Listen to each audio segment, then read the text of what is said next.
ایران به سرعت داره تبدیل میشه به یک قدرت بزرگ بلا منازع.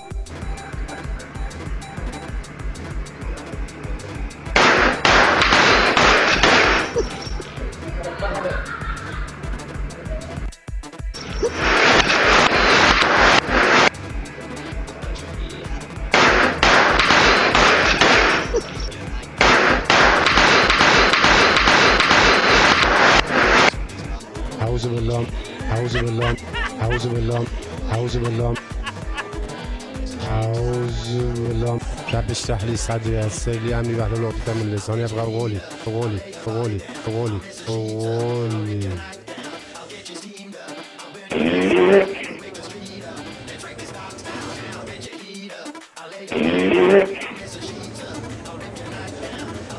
اگر تایید صلاحیت بشی فکر می‌کنی متهم رقیبت کیه؟ بفرمایید یه بار اگر تایید صلاحیت بشی متهم رقیبت کیه؟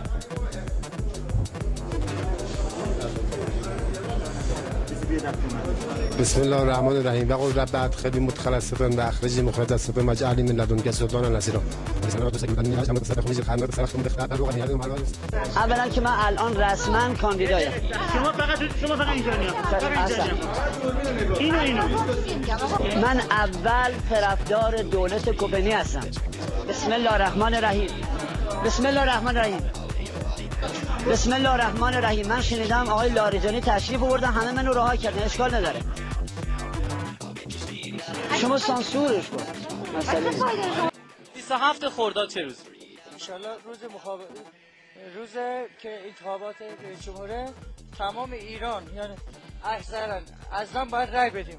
شما برای سرنوشت کشورتون تا چه اندازه ارزش قائلید؟ من اونقدر ارزش یعنی دارم، من یعنی خدا سرشاهده نه خودم، من یه فرد یعنی وظیفه خودم میدونم چون قلبم الان گرفته.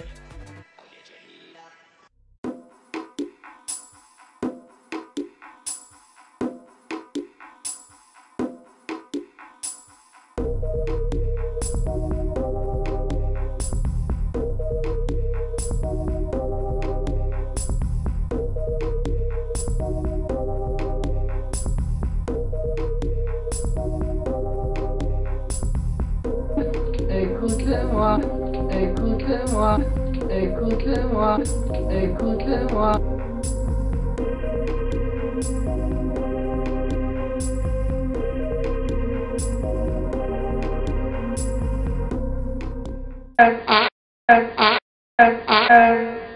نمایشون سلام بانگ بانگه سمیدان شونو سیدان زنگه کدوم شان بیدانگه مالک هر قلبیش ملگوش آدم بنی بمردن بوره چون گازه دوش نمایشون سلام بانگ بانگه سمیدان شونو سیدان زنگه کدوم شان بیدانه بیرون بایرم لما دم خبرت شو حیره